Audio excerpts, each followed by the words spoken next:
பார்க்க இருக்கிறது பார்த்தீங்க அப்படின்னாக்கா கும்பராசிக்கான வீடியோ.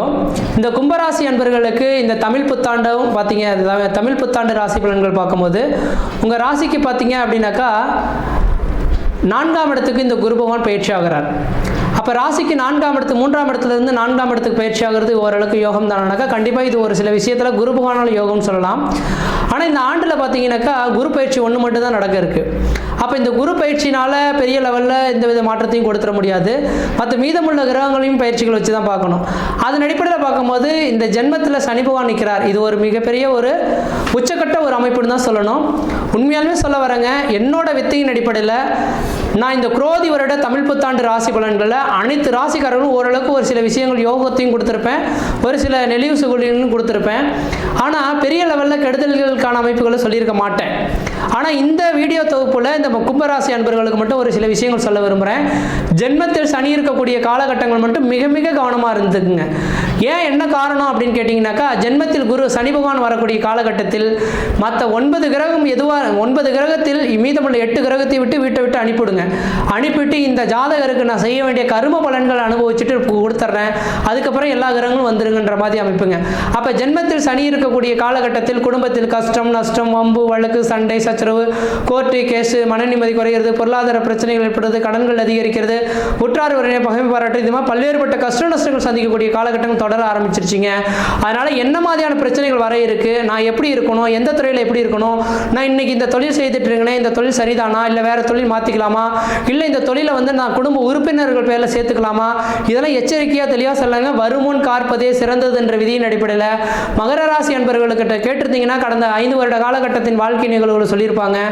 அந்த அமைப்புகள் அவங்க பட்ட கஷ்டங்களை நீங்கள் படக்கூடாது அப்படின்னு நீங்கள் ஆசைப்படுறீங்கனாக்கா தெளிவாக சொல்ல வராங்க. கும்பராசி அன்பர்கள்லாம் இந்த நேர காலகட்டத்தில் என்கிட்ட ஜாதகம் பார்க்கணுன்றது அவசியமே கிடையாது, கண்டிப்பாக பார்க்கணும்னு தெளிவாக சொல்லவில்லை.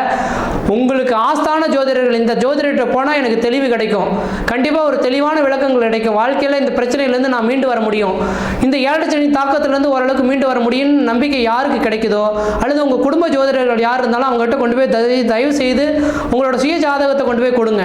அப்போ இந்த சுய ஜாதகத்தை கொடுத்து நீங்கள் கேட்டுட்டீங்க அப்படின்னாக்கா இந்த 7 சனி காலகட்டத்தில் முக்கியமாக 4 வருடம் 5 வருடத்துக்குலாம் பலன் கேட்காதீங்க.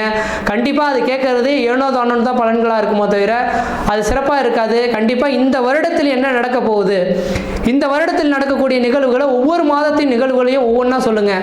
இந்த மாதத்தில் நான் எது செய்யணும், எது செய்யக்கூடாது, எந்த மாதத்தில் பிரச்சனைகள் வரும், எந்த நேரத்தில் பிரச்சனைகள் வராது. ஏன்னா எல்லாருக்குமே ஒரே நேரத்தில் பிரச்சனைகள் வரப்போகிறதும் கிடையாது, ஒரே நேரத்தில் யோகங்கள் வரப்போகிறதும் கிடையாதுன்றீங்க. அப்போ இந்த நேரத்தில் பிரச்சனைகள் வர்றதுக்கு சரியாக காத்துட்டு இருக்குங்க.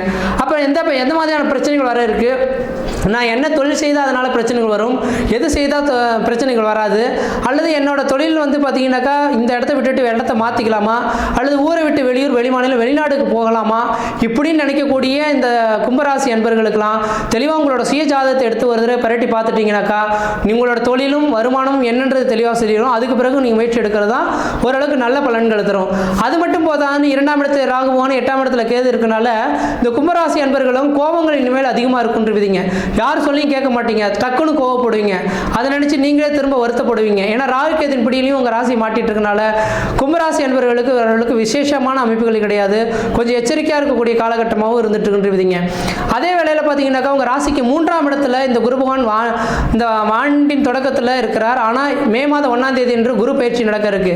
இந்த குரு பயிற்சியில் பார்த்தீங்கன்னா 4ஆம் இடத்துக்கு போல இருக்கார். 4ஆம் இடம் வீடு மனை வாசல் வண்டி வாகன யோகம்னு குறிக்கக்கூடிய அமைப்புங்க. அப்போ இந்த நேர காலகட்டத்தில் வீடு மனை வாசல் வாங்குவதற்கும் வீடு மனை வாசல் கட்டுவதற்குமான உகந்த காலகட்டம். தெளிவாக சொல்ல வராங்க, இந்த கும்பராசி அன்பர்கள் இந்த நேர காலங்களில் புதிய தொழில் தொடங்குறதோ, உத்தியோகம் பார்க்குறதோ, ஜாமீன் கையெழுத்து போடுறதோ, கொடுக்கல் வாங்கல் விஷயமா கண்டிப்பாக செய்ய வேண்டாம்.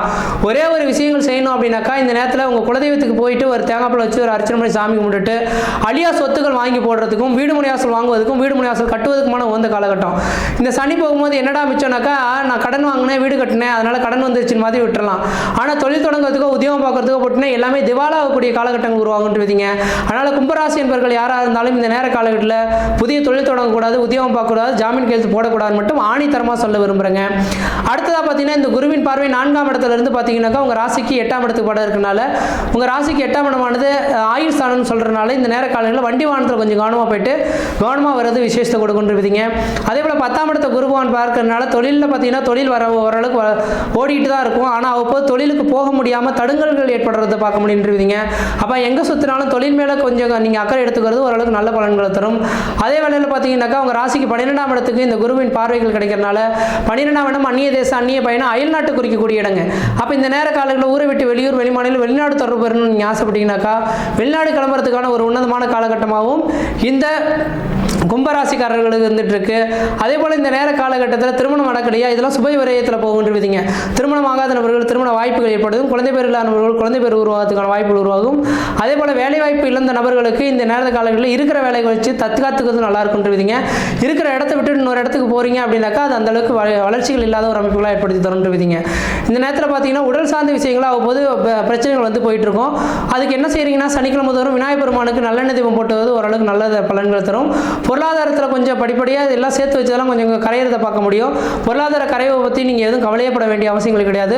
பொருளாதாரமானது கொஞ்சம் கரைந்தாலும் உங்களோட உடல் ஆரோக்கியம் சிறந்து விளங்குன்றவிதிங்க. பொருளாதாரத்தை கரையதை பற்றி யோசிச்சிங்கன்னா உடல் பிரச்சனைகள் வந்துடும் போல தெரிந்துட்டு இருக்குங்க. அதே போல் பார்த்தீங்கன்னா குழந்தை செல்வம் இல்லாதவர்கள் குழந்தை பேருக்குலாம் எந்த விதத்தையும் தடைகள் ஏற்பட குழந்தை பேர் உருவாகும். வெளிநாடு பெறத்துக்கான வாய்ப்புகள் உருவாகும். கடன் பிரச்சனையிலிருந்து மீண்டு வரதுக்கான வாய்ப்புகளும் கொஞ்சம் கொஞ்சமாக உருவாகும். கோர்ட்டு கேஸ் வழக்குகள் போகிறதுக்கான வாய்ப்புகள் இருந்துட்டு இருக்கு. கொஞ்சம் கோர்ட்டு கேஸ் வழக்குகள் வருது அப்படின்னாக்கா நீங்கள் விட்டு விலகி வந்தது ஒரு நல்லாயிருக்கும். ஆடு மாடு காடுகிற வெள்ளாமை விளைச்சல்களை இனிமேல் கொஞ்சம் குறைச்சிக்கிறது ஓரளவுக்கு நல்லாயிருக்கும். விவசாயத்துறையில் இருக்கக்கூடிய நபர்கள் பார்த்தீங்கன்னா செம்மண் பூமியில் இருக்கக்கூடிய நபர்கள் விவசாயம் செழிக்கக்கூடிய அமைப்புகள் உருவாகும். இந்த வருடத்தின் ராஜாவாக பார்த்தீங்கன்னா செவ்வாய் பகவான் இருக்கனால சிவப்பு வண்ண பொருட்கள் மிளகாய் வெங்காயம் தக்காளி இந்த 3 பொருட்களும் விலையேற்றம் அதிகமாக இருக்கும். அதுக்கு தகுந்த மகசூலும் கிடைக்கக்கூடிய காலகட்டம் உருவாகும். ரியல் எஸ்டேட் தொழில் செய்யக்கூடிய நபர்களுக்கெல்லாம் இந்த நேரத்தில் பணத்தை போடாமல் இருக்கிறது தான் ஓரளவுக்கு நல்லாயிருக்கும். பணத்தை போட்டுட்டீங்கன்னா திரும்ப கிடைக்கிறதுக்கான வாய்ப்புகள் கிடையாதுன்றவிதிங்க. ரியல் எஸ்டேட் தொழில் மட்டும் கண்டிப்பாக கும்பராசி என்பவர்கள் செய்யாமல் இருக்கிறதே ஓரளவுக்கு நல்ல பலன்களை தருன்றவிதிங்க. அதனால் கொஞ்சம் எனக்கு தெரிஞ்ச அளவு இந்த நேர காலகட்டத்தை கும்பராசிக்காரங்களும் சிந்தித்து செயல்படுறது தான் ஓரளவுக்கு நல்லாயிருக்கும். ஏனோ தானோன்னு செய்து முடிச்சுட்டு திரும்ப கஷ்டப்படுறதை காட்டிலும் சிந்தித்து செயல்பட்டிங்கன்னா ஓரளவுக்கு வளர்ச்சிகள் பெறக்கூடிய காலகட்டம் உருவாகுன்றவிதிங்க. மற்ற விதத்தில் இந்த தோஷங்கள் பாதிப்பு கிடையாது. சீரும் சிறப்பாகவே இருப்பீங்க, நலமாக இருப்பீங்க. நன்றி, வணக்கம்.